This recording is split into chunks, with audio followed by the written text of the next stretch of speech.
పిత పుత్ర పవిత్ర ఆత్మనామమున ప్రభువునందు మిక్కిలి ప్రియమైన సహోదరి సహోదరులారా, ఈనాటి ధ్యానాంశం రక్షణ గృహం.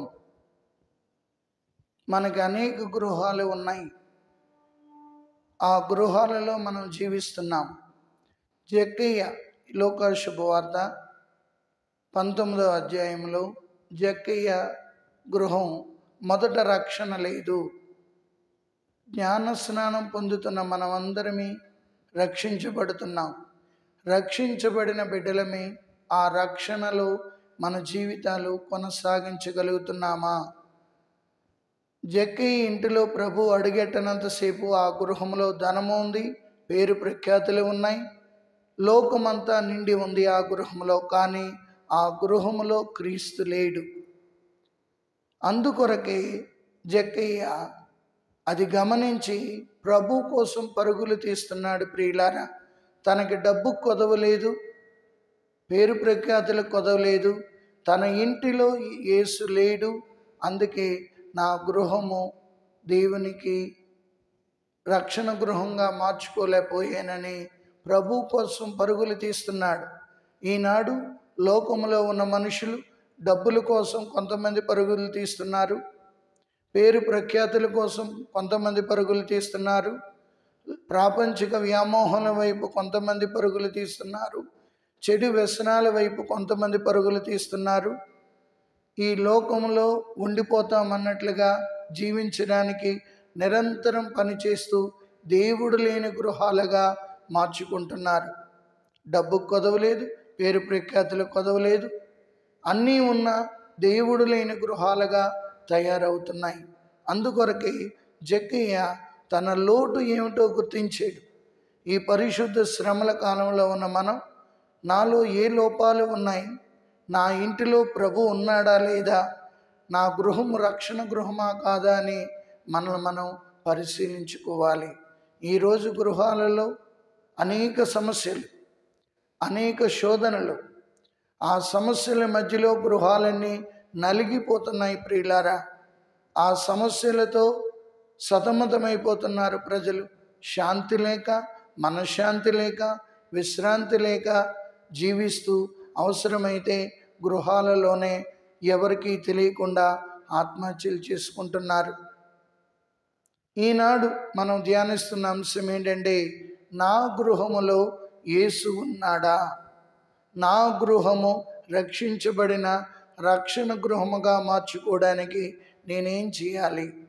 అందుకే ప్రభు మార్కు శుభవార్త 1వ అధ్యాయం 15వ వచనంలో, కాలము సంపూర్ణమైనది, హృదయ పరివర్తన చెందండి, సువార్తను విశ్వసింపండి అని సెలవిస్తున్నాడు. జక్కయ్య అది గమనించాడు.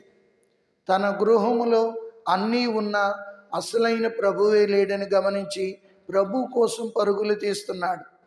ప్రభు కోసం ఎప్పుడైతే పరుగులు తీస్తున్నాడో సాతాను ఊరుకోదు.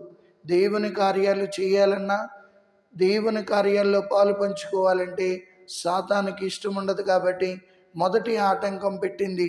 అది ఏంటంటే, తన లోపాలు ఎత్తి చూపించింది. నువ్వు పొట్టివాడివి, నీవు దేవుడి దగ్గరికి వెళ్ళలేవు అంటే దాని అర్థం ఏంటంటే, నీలో ఇన్ని బలహీనతలు ఉన్నాయి, నిన్ను ఎలాగ ప్రభు అంగీకరిస్తారని అనుకుంటున్నావు అని శోధించడం మొదలెట్టింది.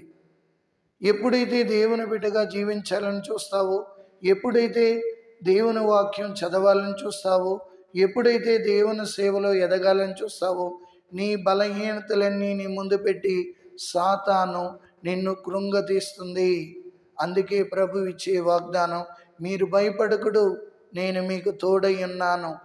అవును ప్రియులారా, ప్రభు మనకెల్లప్పుడూ తోడై ఉన్నాడు. ఆ తోడై ఉన్న ప్రభు సహాయంతో మనం గొప్ప కార్యాలు చేయగలం. అందుకే ప్రభు యోహాను శుభవార్త 15వ అధ్యాయంలో, నేను లేక మీరు ఏమీ చేయజాలరు అంటున్నాడు. అదే గమనించాడు జక్కయ్య. ప్రభు నా జీవితంలో లేడని ప్రభుల కోసం పరుగులు తీస్తే మొదటి ఆటంకం పొట్టితనమనే ఆటంకం తనలో ఎత్తి చూపించి తనను కృంగదీయాలని చూసింది. మనకు తెలుసు, పొట్టివాడు గట్టివాడు అంటాం. తనను తాను నిలదొక్కున్నాడు, తన లోపాలు తను తెలుసుకున్నాడు. అయినా పర్వాలేదు, ప్రభుని నేను చూడాలని పరుగులు తీస్తున్న జక్కయ్య. ఈరోజు మనం ఎటువైపు పరుగులు తీస్తున్నాం? లోకము వైపా, లోక ఆశల వైపా, ప్రాపంచిక వ్యామోహాల వైపా మన పరుగులు తీస్తూ మన జీవితాన్ని పాడు చేసుకుంటున్నాం. జక్కయ్యలా మనమందరం కూడా ప్రభు కొరకు పరుగులు తీయాలి ప్రియులారా. అలా పరుగులు తీసినప్పుడు ప్రభు మన గృహాలని రక్షణ గృహాలుగా మార్చడానికి సిద్ధంగా ఉంటాడు. ఇక రెండవ ఆటంకం జనసమూహం. ప్రజలందరూ అడ్డొచ్చినా జక్కయ్య భయపడలేదు.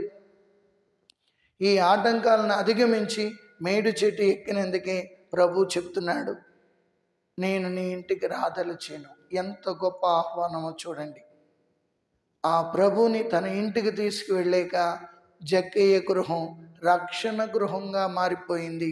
ఎందుకంటే పరివర్తన చెంది ఉన్నాడు. ప్రభు, నేనెవరెవరికైతే అన్యాయం చేశానో, నేనెవరెవరికైతే మోసం చేశానో 4 రెట్లు అధికముగానే ఇస్తానంటున్నాడు. ఇది జక్కయ్య గృహాన్ని రక్షణ గృహంగా యేసు ప్రభు ఎప్పుడైతే అడుగుపెట్టాడో అంతవరకు రక్షణ లేని గృహం ఇక నుండి రక్షణ గృహంగా మారిపోయింది. ఈ తపస్కాలంలో మనం మన గృహాలలోనికి ప్రభువుని ఆహ్వానించి రక్షణ గృహంగా మార్చుకుందాం. పిత, పుత్ర, పవిత్ర ఆత్మ నామమున ప్రభు మిమ్మందరినీ దీవించి కాచి కాపాడనుగాక. ఆమేన్.